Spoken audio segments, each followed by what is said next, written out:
क्या आपको पता है न्यू लेबर कोड के अंदर आप अपने लीव को एनकैश कर सकते हो। पहले फैक्ट्री एक्ट के अंदर ये प्रोविजन नहीं था। अगर कोई भी कॉन्ट्रैक्टर मैन पावर सप्लाई कर रहा है होल इंडिया के अंदर, अगर वो एक बार लाइसेंस ले लेता है 5 साल के लिए, तो उस लाइसेंस की applicability all over the India मानी जाएगी, जो कि इस लेबर कोड के अंदर प्रोविजन लाई गई है। और ये प्रोविजन पहले कॉन्ट्रैक्ट लेबर के अंदर नहीं था। क्या आपने कभी आपकी फैक्ट्री के अंदर जो भी कॉन्ट्रैक्ट वर्कर है, हाउसकीपर है, कैंटीन में काम करते हैं, वेल्डर है, फिटर है, इनके अपॉइंटमेंट लेटर देखा है? अब देखेंगे, क्योंकि लेबर कोड के अंदर ये प्रोविजन लाया गया है। तो आइए जानते हैं कुछ इम्पोर्टेंट प्रोविजन जो कि इस लेबर कोड के अंदर लाई गई है। तो आज की इस एपिसोड में हम बात करेंगे occupational safety, health and working condition code 2020 के बारे में।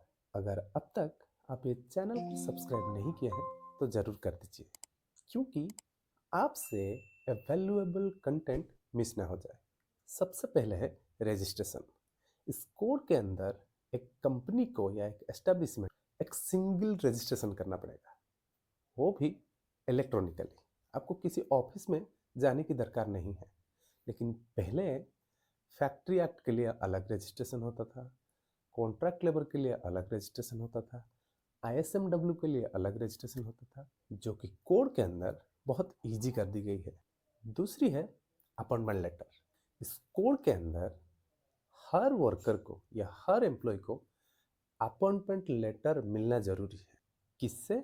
उसकी इमीडिएट एम्प्लॉयर से, जो कि पहले एक्ट के अंदर नहीं था। नेक्स्ट है राइट्स ऑफ एम्प्लॉय। इस कोड के अंदर ये प्रोविजन लाई गई है, हर एम्प्लॉय की ये राइट्स होती है कि उसके पास में एम्प्लॉयर की पूरी इंफॉर्मेशन हो और उसको उसकी सेफ्टी के बारे में सारे इंफॉर्मेशन मौजूद हो। जब कंपनी में एनुअल हेल्थ चेकअप या पीरियडिक हेल्थ चेकअप होता है, उसकी रिपोर्ट भी, यानी उसकी हेल्थ रिपोर्ट भी उसको मिल जाए, जो कि पहले प्रोविजन के अंदर ये बिल्कुल नहीं था। अब इस कोड के अंदर सेंट्रल गवर्नमेंट की ये रिस्पॉन्सिबिलिटी है कि वो एक बोर्ड कंस्टिट्यूट करे, और इस बोर्ड की ये काम रहेगा कि इंडस्ट्री के अंदर ऑक्यूपेशनल सेफ्टी या हेल्थ की जो भी प्रैक्टिसेस है उसको मॉनिटर करने के लिए। पहले फैक्ट्री के अंदर वेलफेयर अफसर की जो प्रोविजन था वो ये था, अगर किसी भी फैक्ट्री के अंदर 500 से ज़्यादा वर्कर मौजूद है तो वहाँ पे वेलफेयर ऑफिसर अपॉइंटमेंट करना एम्प्लॉयर की रिस्पॉन्सिबिलिटी है। लेकिन इस कोड के अंदर उस सीलिंग को कम करके 250 कर दी गई है। और इसी तरह सेफ्टी ऑफिसर की ये प्रोविजन था, अगर किसी भी फैक्ट्री में 1000 या उससे ऊपर वर्कर काम कर रहे हैं तो वहाँ पे सेफ्टी ऑफिसर अपॉइंटमेंट करना जरूरी था।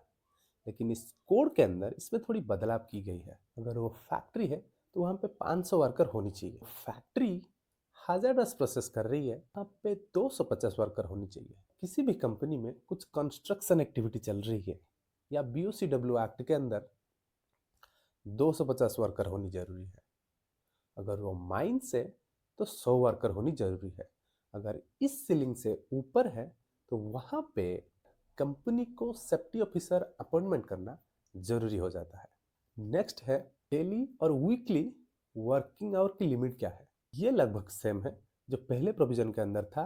एक दिन में 8 घंटा काम करना जरूरी है और एक वीक में 48 आवर्स से ज़्यादा एक वर्कर नहीं कर पाएगा, और इस कोड के अंदर ये सेम रखा गया है। नेक्स्ट है ओवर टाइम की क्या प्रोविजन है। ओवर टाइम की प्रोविजन ऑलमोस्ट सेम है। अगर कोई भी वर्कर ओवर टाइम कर रहा है तो उसको double of the ordinary rate of wages मिलेगा। लेकिन इसमें ये बदलाव है, ओवर टाइम करने से पहले वर्कर की कंसेंट लेना जरूरी है। अगर एक वर्कर चाहे मना कर सकता है। नेक्स्ट है एनुअल लीव विथ वेजेस। इसमें प्रोविजन ऑलमोस्ट सेम है जो फैक्ट्री एक्ट के अंदर था। अगर कोई भी वर्कर 240 दिन की कंटिन्यूस सर्विस प्रोवाइड कर लेता है तो उसको 20 दिन के बदले एक दिन छुट्टी मिलेगा। लेकिन यहाँ पे ये बदलाव है कि उस छुट्टी को एक एम्प्लॉय एनकैश कर सकता है। अगर किसी भी वर्कर की प्रेस्क्राइब्ड सीलिंग से ज़्यादा लीव हो जाती है तो वो सरप्लस लीव को वो एनकैश कर सकता है, जो कि पहले प्रोविजन के अंदर नहीं था। नेक्स्ट है employment of women in the night shift. ये पहले प्रोविजन के अंदर था, लेकिन कोई भी एम्प्लॉयर डेयर नहीं करते थे, या जो भी प्रोविजन था वो काफ़ी वैग था, कुछ क्लैरिटी नहीं थी। लेकिन इस कोड के अंदर पर्टिकुलरली इस प्रोविजन को एम्फासाइज किया गया है। तो इस प्रोविजन के तहत एम्प्लॉयर को कुछ रूल्स फॉलो करने होंगे, तभी वोमेन एम्प्लॉय को वो डिप्लॉय कर सकता है।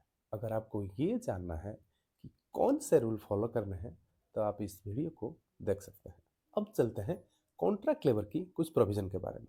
अगर कोई भी कॉन्ट्रैक्टर इसको ऑल इंडिया बेसिस पे इसकी वर्कर है या लेबर है, तो वो पहले एक लाइसेंस ले लेगा, और वो लाइसेंस 5 साल तक वैलिड रहेंगी, और वो लाइसेंस को ऑल इंडिया बेसिस पे एप्लीकेबल की जाएंगी, जो कि पहले प्रोविजन के अंदर ऐसा नहीं था।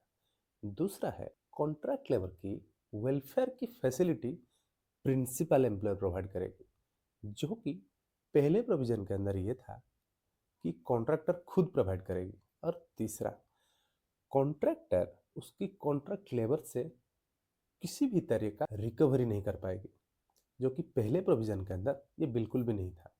और कॉन्ट्रैक्ट लेबर को कोर एक्टिविटी के अंदर डिप्लॉय की जा सकती है, जो कि पहले प्रोविजन के अंदर नहीं था। उसमें कुछ इस तरह था, अगर कोई भी कोर एक्टिविटी में एम्प्लॉयर कॉन्ट्रैक्ट लेबर को एंगेज कर रही है, तो वहाँ पे अप्रोप्रिएट गवर्नमेंट की अप्रूवल जरूरी है। नेक्स्ट है ऑफेंस या पेनल्टी। इस कोड के अंदर पनिशमेंट की ग्रेविटी को बड़ी कर दी गई है, यानी फाइन ऑलमोस्ट डबल है। अगर उस ऑफेंस को आप रिपीट करते हैं तो आपको इम्प्रिजनमेंट हो सकती है। ये थे कुछ इंपॉर्टेंट प्रोविजंस जो कि पहले प्रोविजन के अंदर नहीं था और कोड में लाई गई है। अभी आप कमेंट सेक्शन में ये बताइए, आपकी कंपनी में, आपकी फैक्ट्री में क्या कोड इम्प्लीमेंट हो चुकी है? अगर हो चुकी है तो क्या ये सारे प्रोविजन फॉलो हो रहे हैं? Thank you.